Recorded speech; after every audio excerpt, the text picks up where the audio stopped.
મેઘરજ તાલુકાના ઈપલોડા ગ્રામ પંચાયત દ્વારા કામોમાંથી વંચિત રખાતા આવેદનપત્ર પાઠવ્યું. ઈપલોડા ગ્રામ પંચાયતમાં એટીવેટીના કામોમાંથી વંચિત રખાતા આવેદનપત્ર આપ્યું. એટીવેટીના કામોમાં ભાજપના નેતાઓના વિસ્તારમાં જ કરાયાનો આક્ષેપ. ઈપલોડા ગ્રામ પંચાયત સરપંચ સહિત ગ્રામજનો દ્વારા એટીડીઓને આપ્યું આવેદનપત્ર. ન્યાય ના મળે તો ઉગ્ર આંદોલનની આપી ચીમકી. Reporter Jayantibhai odd, Gujarat crime news, Meghraj.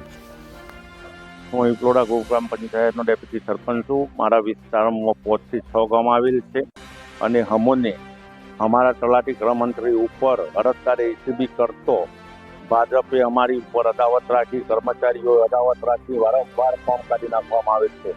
અમને આયોજન તથા એક્ટિવિટી કોઈ અન્ય યોજનાઓમાં લાભ મળતો નથી. અમારે પબ્લિકને શું જવાબ આપવાનો? અને અમારી મહિલા સરપંચ હોવાથી આ શોષણ થઈ રહ્યું છે. કારણ કે અરજદાર ગમે તે કરી શકે, ગમે તે તલાટી કર્મચારી પૈસા માગે, અરજદાર માગીને લઈ લે, એમાં આરોપી માગીને લઈ લે, એમાં પંચાયતની શું હોકે? અને આ જે તે એક્ટિવિટીનો કામમાં જે પોતાના કસ્ટરોમાં જ આવે છે, આયોજન થાય છે, પોતાના પ્રમુખોના વિસ્તારોમાં થાય છે. અને આ ભાજપના નેતાઓને અને અધિકારીઓને જો કદાચ એ હોય તો પછી કેસ પહેરીને અધિકારીઓને ભાજપનો કેસ પહેરીને પછી આમાં પડી રાજકારણમાં પડી જવું જોઈએ. અને અમને કલેક્ટરશ્રી, ડીડીઓશ્રી, પ્રોનશ્રીને લેટર લખતો પણ હજુ સુધી જવાબ નથી મળ્યો.